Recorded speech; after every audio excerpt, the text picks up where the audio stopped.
Hello everyone, আমার নতুন আরও একটি ব্লগে আপনাদের সবাইকে ওয়েলকাম। আজকের দিনটা হলো স্যাটারডে, আমাদের দুজনেরই অফ ডে। আর অনেক সকাল সকাল চলে এসেছিলো একটা পার্সেল। তো অনেকেই অনেক সময় আমাদেরকে প্রশ্ন করেন যে আমরা বিদেশে থেকে কিভাবে আমাদের দেশীয় মশলাপাতি, খাবার দাবার, মাছ মাংস এগুলো কিনতে পাই।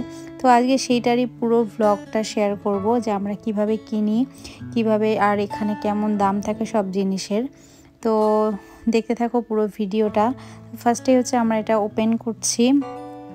আর আমি এই বিদেশে হচ্ছে এরকম অনেক রকমের হালাল ফুড থাকে, ইন্ডিয়ান হালাল ফুড, নেপালি হালাল ফুড, ভিয়েতনাম হালাল ফুড। যেহেতু এখানে অনেক দেশের লোক বসবাস করে, তো আমরা বেশিরভাগ টাইমে ইন্ডিয়ান হালাল ফুডে অর্ডার করি, যেহেতু এখানে আমাদের সমস্ত রকমের মশলাপাতি জিনিসপত্র আমরা পাই। তো ফার্স্টেই দেখলে এই বড় বড় দুটো মুড়ির প্যাকেট, এই মুড়ির প্যাকেটগুলো হচ্ছে 500 গ্রাম করে ছিল, যেটার দাম পড়েছে আমাদের 675 ইয়েন মতো। তো তারপর ছিল যে ড্রাইড রেড চিলি, যেটা ছিল 50 গ্রামের মতো দাম ছিল হচ্ছে 295 ইয়েন। আর তারপরে ছিল হিং, যেটা 50 গ্রামের মতো দাম ছিল 395 ইয়েন। আর এই দেখুন কি সুন্দর সুন্দর কচুরলতি, যেগুলো পুরো রেডি টু কুক থাকে, একদম ছাড়ানো। এগুলো টেস্টেও কোনো হেরফের হয় না, সেরকম সুন্দর করে একদম ছাড়ানো প্যাকেটিং থাকে, কোনো অসুবিধাই হয় না। এবং এই লতিগুলো ভালোই হয় খেতে। যখনই অর্ডার করি এরকম করে একটা লতির প্যাকেট আমি অর্ডার করি। তারপরে দেখলে হচ্ছে সজনে ডাঁটা, এটা একবার ভালো পেয়েছিলাম আর একবার বাজে হয়েছিল, আর এখন আবার নিলাম, দেখলাম ভালোই এসছে, খারাপ হয় না, মোটামুটি টেস্টটা থাকে। আর তারপরে দেখলে হচ্ছে ফ্রোজেন লাল শাক, এটা আমি প্রথমবার অর্ডার করেছি, ফ্রোজেন লাল শাক। তো প্রচুর জিনিস আমি এবার যেহেতু অর্ডার করেছি। আর এটা হচ্ছে কালো জিরা, এখানে কালো জিরা 100 গ্রামের দাম প্রায় 195 ইয়েন মতো পড়ে। আর এই পাশে দেখো পোস্ত, তো প্রায় আমি 5 প্যাকেট মতো অফারে ছিল একসাথে, তো 5 প্যাকেট পোস্ত আমি একসাথে নিয়েছিলাম। এটা প্রত্যেকটিতে 50 গ্রাম করে ছিল, টোটাল 250 গ্রামের দাম পড়েছিল আমার 795 টাকা মতো। তো তারপরে দেখো এটা হচ্ছে ফ্রোজেন আম, কাটা আম, এটা দিয়ে মাঝে মাঝে টক ডাল খাওয়ার জন্য রাখি। এটা হচ্ছে চালতা, মানে এটাও পাওয়া যায় এই দেশে, ফ্রোজেন চালতা। আর এটা হচ্ছে ফ্রোজেন লাল শাক। আর প্রথম যেটা দেখিয়েছিলাম ওটা হচ্ছে লাউ শাক, এটা হচ্ছে ফ্রোজেন আমড়া, মানে সমস্ত কিছু এখানে পাওয়া যায়। ওই আমড়ার প্যাকেটটার দাম ছিল প্রায় 350 ইয়েন মতো। তারপর এটা ছিল একটা ভুজিয়ার প্যাকেট হলদিরামের। আর এই যে এটা হচ্ছে লাউ শাক, এই যে এটা জানি না কেমন হবে, প্রথমবার আমি কিনেছি, দেখে তো ভালোই হচ্ছে। তবে এইগুলোর খাওয়ার একটা নিয়ম হচ্ছে, এগুলো ধুতে নেই, ডিরেক্ট এগুলো ধুয়ে প্যাকেটিং থাকে, ডিরেক্ট বার করে বরফটা গলিয়ে রান্না করতে হয়। আর এদিকে হলো এগুলো হচ্ছে কাঁচা লঙ্কা ফ্রোজেন।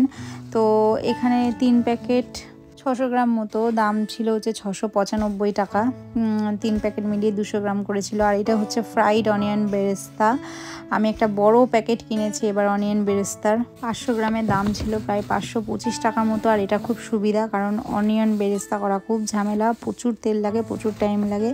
তারপরে ছিল হচ্ছে মটর ছিল ঘুগনির। আর এগুলো হচ্ছে মুসুর ডালটা আমরা এখানে কেমন দামে কিনি এবার বলি।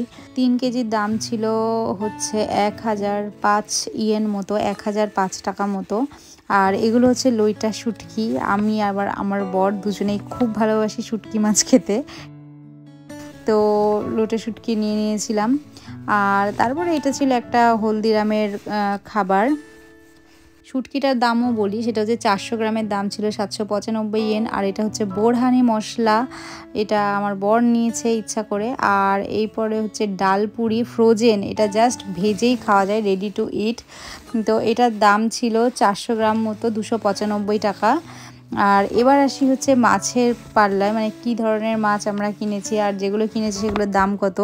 তো প্রথমটা হচ্ছে লোটে মাছ ছিল, এটা আমি লোটে মাছ খুব ভালোবাসি। আর ফ্রোজেন লোটে মাছের দাম ছিল 250 গ্রাম হচ্ছে 195 ইয়েন মতো। আর তারপরে ছিল এখানে পাবদা মাছ, ফলুই মাছ, এটা হচ্ছে ফলুই মাছ, এটা আমি প্রথমবার কিনেছি।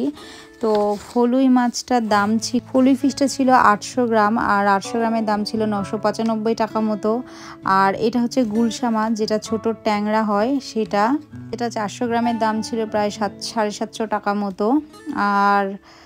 আর এটা হচ্ছে পাবদা মাছ, পাবদা অনেক বড় সাইজের, 500 গ্রাম ছিল, 500 গ্রামের দাম 795 টাকা মতো। তো এই হচ্ছে বাজার। আর এরপরে আর একটা জিনিস বাকি আছে যেটা ইলিশ, এটা আমরা সবথেকে যেটা সস্তায় পাই এবং খাঁটি পদ্মার ইলিশ বলতে পারেন, খুব টেস্টি হয়। তো এটা আমাদের ওয়েট ছিল 965 গ্রাম মতো, দাম পড়েছিল 1995 ইয়েন, মানে 2000 সামথিং, 2000 টাকা মতো। আর এরপরে হচ্ছে এটা মটন, তো মটনের দাম পড়েছিল 1.5 কেজি, দাম ছিল 1595 টাকা মতো। আর এদিকে আমি লোটে মাছটা একটু বেশি নিয়েছিলাম, 3 প্যাকেট, লাস্ট এই 2 প্যাকেট ছিল। তো এই হচ্ছে আমার পুরো বাজার, যেটার পুরো অ্যামাউন্ট হয়েছিল 18,770 ইয়েন। তো এই হচ্ছে বাজার। আর আমরা এইভাবেই এখানে দেশীয় জিনিসগুলো এরকম দামেই কিনতে পারি। অনেকগুলোর হয়তো আমি দামটা বলতে পারিনি, তাহলে ভিডিওটা অনেক লং হয়ে যেত, এর জন্য সবগুলোর হয়তো দাম বলাও হয়নি ঠিকঠাক করে। তো এরপরে হচ্ছে আমরা সব কিছু ঠিকঠাক করলাম। আর এই দেখুন, এটা হচ্ছে বিলগুলো এরকমভাবে আসে প্রত্যেকটা জিনিস, এবং তার পাশে সব দামগুলো লেখা থাকে বিলটিতে। তো এই হচ্ছে। আর আমরা হচ্ছে যেহেতু অনেকটা টোকিও থেকে অনেকটাই দূরে থাকি, তো আমাদের কাছাকাছি এই হালাল ফুড শপগুলো থাকে না, এই জন্য আমাদের অনলাইন অর্ডার করতে হয়। যদি কাছাকাছি থাকে তাহলে সেখানে গিয়েও আনা যায়। যেমন যারা টোকিওর দিকে থাকে তারা দোকানে গিয়েই, সবাই হয়তো বেশিরভাগ মানুষজন দোকানে গিয়েই নিয়ে আসে কাছাকাছি দোকান থাকলে। আমাদের দূরে বলে আমরা অনলাইনে অর্ডার করি। আর আমি যে ওয়েবসাইটটা থেকে নিয়েছি সেটা হলো ব্যতিক্রম। জাপানে যারা আছেন তারা কিনতে পারেন এইখান থেকে। জিনিসটা খারাপ না, মোটামুটি ভালোই আসে জিনিস। তো এই হচ্ছে। আর এই দেশে যে চালতা পাবো এটা কিন্তু ভাবাটাও কঠিন। চালতা কিনেছিলাম 400 গ্রাম ছিল, যেটার দাম ছিল 295 টাকা। আর আমরা কিনেছিলাম যেটি এক প্যাকেটের 4-5টা ছিল, সেটার দাম ছিল 350 ইয়েন। সুতরাং এগুলো কিন্তু দেশে কেউ অবহেলা করবেন না, পেলে অবশ্যই খাবেন, কারণ বিদেশে দেখুন যেগুলো দেশে খেতাম না, এগুলো এখন দাম দিয়ে কিভাবে কিনে খাই এখানে। আর এই যে আপাতত আমার সব ডিপ ফ্রিজগুলো বুকিং হয়ে গেছে, এইভাবে সব পাটে সাজিয়ে রেখেছি। এগুলোতে সব শাকসবজিগুলো রয়েছে। আর ফ্রোজেন লাল শাক খাবো, এটাতে জীবনেও আমি ভাবিনি। লাল শাক, লাউ শাক, আমি এগুলো প্রথমবার কিনলাম। অবশ্যই রান্না করে একবার রিভিউ দেওয়ার চেষ্টা করব যে কেমন। আর এই যে আমার স্টোর ছোট্ট মতো, যে এখানে আমার সমস্ত দেশের জিনিসপত্র স্টোর থাকে। এই যে মসুর ডাল থেকে শুরু করে সমস্ত, সয়াবিন থেকে শুরু করে সমস্ত রকম মশলাপাতি, মুড়ি, চানাচুর, এভরিথিং। কারণ আমাদের যেহেতু অনলাইনে কিনতে হয়, এই জন্য যখন কিনি আমরা একটু বেশি করে কিনে রেখে স্টোর করি, যাতে অনেক দিন ইউজ করতে পারি। তো এই হচ্ছে ভিডিও আজকের জন্য এতটুকুই। আর ভিডিওটা এখানেই শেষ করছি। যদি আপনাদের ভালো লেগে থাকে অবশ্যই লাইক, কমেন্ট, শেয়ার করতে ভুলবেন না। কারোর কোনো প্রশ্ন থাকলে অবশ্যই করবেন, জানাবেন। আর যারা ইউটিউব থেকে দেখছো প্লিজ আমার ভিডিওগুলো ভালো লাগলে একটু সাবস্ক্রাইব করে নিও। আর যারা ফেসবুক থেকে দেখছো প্লিজ আমায় ফলো করো, লাইক করো, আর পারলে ভিডিওটি অবশ্যই শেয়ার করে দিও। টাটা।